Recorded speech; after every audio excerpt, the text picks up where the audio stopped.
बिस्मिल्लाहिर रहमानिर रहीम। प्रिय शिक्षार्थीबिंदु আসসালামু আলাইকুম। আমি জহুরুল ইসলাম, প্রভাষক তথ্য ও যোগাযোগ প্রযুক্তি, Hajiganj ideal college of education, Hajiganj Chandpur. শিক্ষার্থী বন্ধুরা, আমি প্রথম অধ্যায় থেকে ধাপে ধাপে প্রায় 8টি ক্লাস নিয়েছি। সেখানে আমি প্রত্যেকটা ক্লাসের অনুকূলে ক্লাস টেস্ট 10 মার্কে নেওয়ারও চেষ্টা করেছি। তোমরা অনেকে পরীক্ষা অংশগ্রহণ করছো, অনেকে করো না। যারা অংশগ্রহণ করো না, প্রত্যেকটা পরীক্ষার লিঙ্ক দেওয়া আছে তোমাদের গ্রুপে, সেখান থেকে পরীক্ষা অংশগ্রহণ করার চেষ্টা করবা। যদি কোনো সমস্যা হয় তার জন্য আমার সাথে যোগাযোগ করবা। প্রিয় শিক্ষার্থী, আজকে আমরা আলোচনা করব তৃতীয় অধ্যায় থেকে। আমরা আলোচনা করব তৃতীয় অধ্যায়ের প্রথম অংশ, কারণ তৃতীয় অধ্যায়ের দুটো অংশ, একটা হলো যে আমাদের সংখ্যা পদ্ধতি আর একটা হলো যে আমাদের ডিজিটাল ডিভাইস। তো আমরা তৃতীয় অধ্যায়ের প্রথম অংশ থেকে আলোচনা করব সংখ্যা পদ্ধতি কি বা কাহাকে বলে। প্রিয় শিক্ষার্থী, তোমরা খাতা ও কাগজ কলম নিয়ে বসে পড়ো। আমি যে টপিকসগুলো লিখাবো বা যে পয়েন্টগুলো লিখবো, সেই পয়েন্টগুলো তোমরাও আমার সাথে সাথে লিখে রাখবা। এতে করে তোমাদের পরীক্ষা এখান থেকে যদি কোনো প্রশ্ন আসে, আশা রাখি তোমরা উত্তর দিতে পারবা। তো শিক্ষার্থীরা, আজকের ক্লাসটা আমরা তাহলে শুরু করি। আমাদের আজকের টপিকস হবে যে সংখ্যা পদ্ধতি। সংখ্যা পদ্ধতি, সংখ্যা পদ্ধতি, এটা আজকে আমরা আলোচনা করব। তো শিক্ষার্থীরা, আমরা এই অধ্যায় থেকে মানে সংখ্যা পদ্ধতি থেকে আজকে আমরা যা যা আলোচনা করব সেটা একটু আমরা এখানে দেখি। আলোচ্য বিষয়, আমাদের আলোচ্য বিষয়, আমাদের যে আলোচ্য বিষয়গুলো থাকবে সেটা হলো যে আমরা আলোচনা করব যে সংজ্ঞা। আমরা আলোচনা করব যে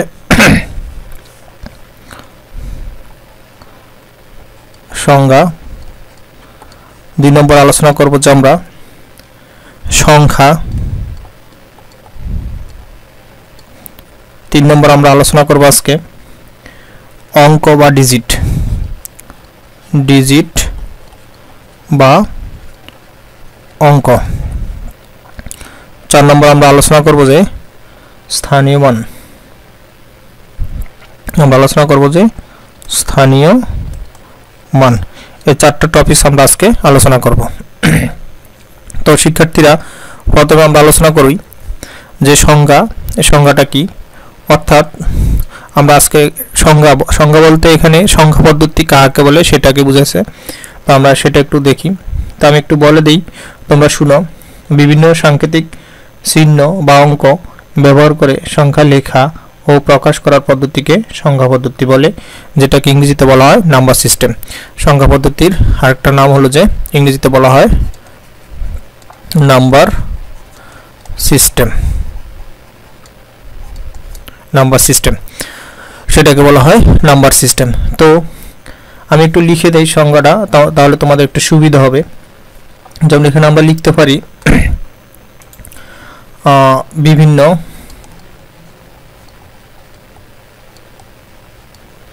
বিভিন্ন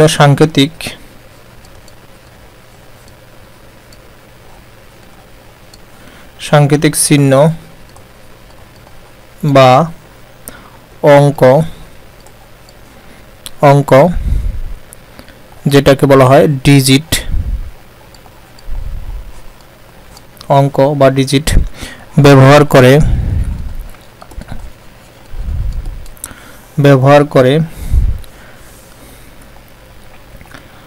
সংখ্যা লেখা বা প্রকাশ করার পদ্ধতিকে সংখ্যা পদ্ধতি বলে। তো শিক্ষার্থীরা, এটা হলো যে আমাদের এই যে এখানে যে সংজ্ঞা, অর্থাৎ সংখ্যা পদ্ধতির বা নাম্বার সিস্টেমের সংজ্ঞা হলো যেটা বিভিন্ন সাংকেতিক চিহ্ন বা অঙ্ক যেটাকে বলা হয় ডিজিট ব্যবহার করে সংখ্যা লেখা বা প্রকাশ করার পদ্ধতিকে সংখ্যা পদ্ধতি বলে। তাহলে তোমরা এটা মুখস্থ রাখবা। এটা মুখস্থ, কারণ এখান থেকে আমাদের সৃজনশীলের অনুধাবন প্রশ্ন হয়, এজন্য তোমরা এই অপশনটুকু মুখস্থ রাখবা। আরও সংক্ষিপ্তভাবে বলা যায়, কোনো লেখা বা কোনো সংখ্যা লেখা বা প্রকাশ করার ধরনকে সংখ্যা পদ্ধতি বলে। এটা আমরা খুব সহজে বলতে পারি। কোনো সংখ্যা লেখা বা প্রকাশ করার ধরনকে সংখ্যা পদ্ধতি বলে এভাবে বলতে পারি। তো এখন তো আমরা শিখব যে সংখ্যাটা কি আমরা একটু আলোচনা করব। সংখ্যা, তো এখানে আমরা একটু সংখ্যাটাকে একটু লিখি। এখানে সংখ্যা,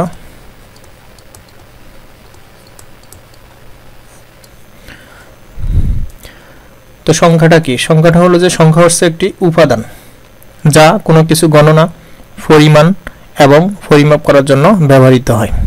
সংখ্যাটা কি? সংখ্যাটা হলো যে একটা উপাদান যা কোনো কিছু গণনা, পরিমাপ এবং পরিমাপ করার জন্য ব্যবহৃত হয়। তো আমরা একটু সংখ্যাটা লিখে ফেলি যে সংখ্যা কাকে বলে।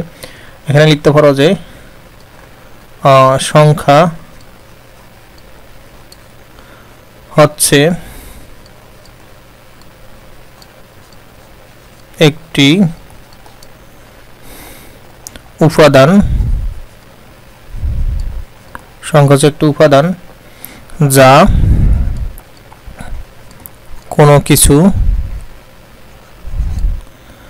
কোনো কিছু গণনা, পরিমাণ ও পরিমাপ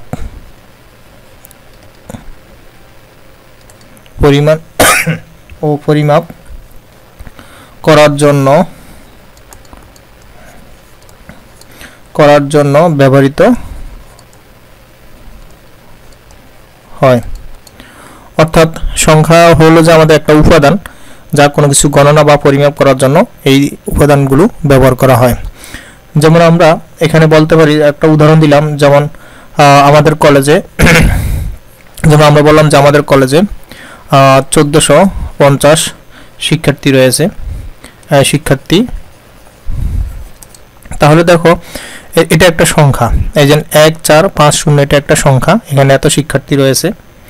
কারণ এখানে এই 1450 দিয়ে একটি সংখ্যাকে নির্দেশ করা হয়। তো এরকম যদি কোনো উপাদান থাকে, এই উপাদানগুলোকে বলা হয় মোটামুটি সংখ্যা।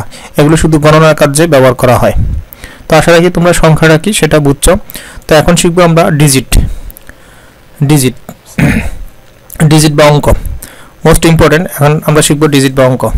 তো ডিজিটের জন্য এখানে আমরা লিখি ডিজিট বা অঙ্ক, ডিজিট বা অঙ্ক। তো ডিজিট বা অঙ্ক বলতে কি বুঝি?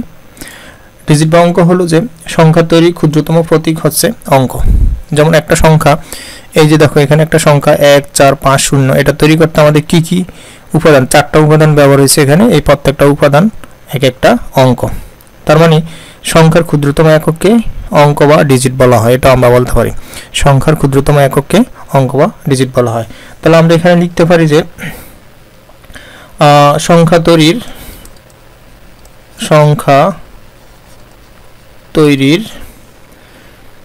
ক্ষুদ্রতম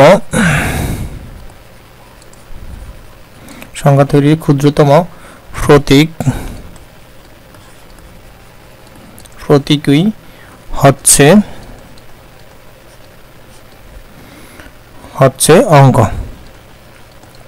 তাহলে আমরা কি শিখলাম?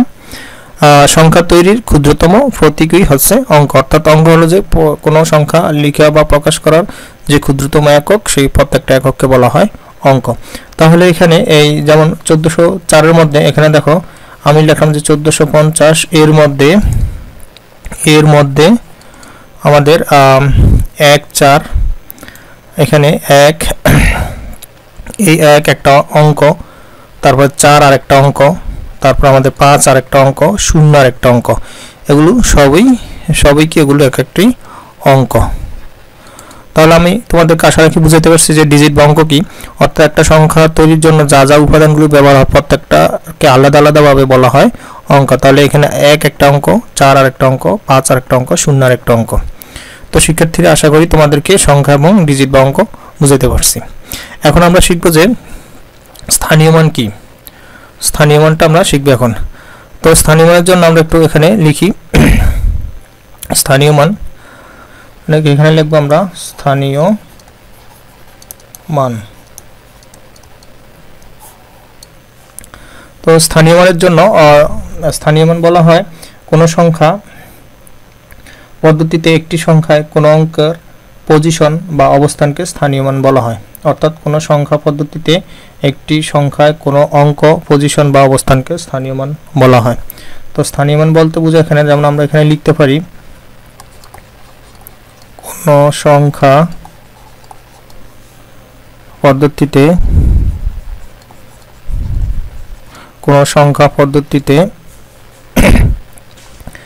একটি সংখ্যায়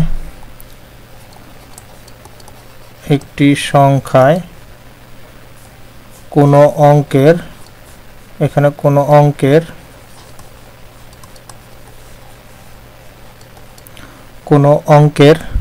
পজিশন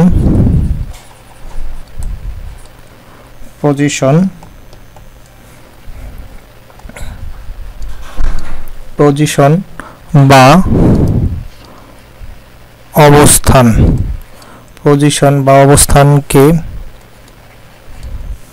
অবস্থানকে স্থানীয় মান বলা হয়। তাহলে কি শিখলাম আমরা?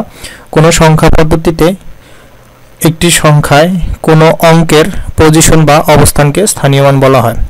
তো স্থানীয় মান বলতে আমরা বুঝি যে মানে একটা অঙ্ক কোন অবস্থায় আছে, সে যে অবস্থায় আছে সেটাকে বলা হয় স্থানীয় মান। যে অবস্থায় আছে তাকে বলা হয় স্থানীয় মান। এখানে আমি 123 লিখলাম, তাহলে এটা একটা স্থানীয় মান, এটাকে বলা হয় একক স্থানীয়। এটাকে বলা হয় দশক স্থানীয়।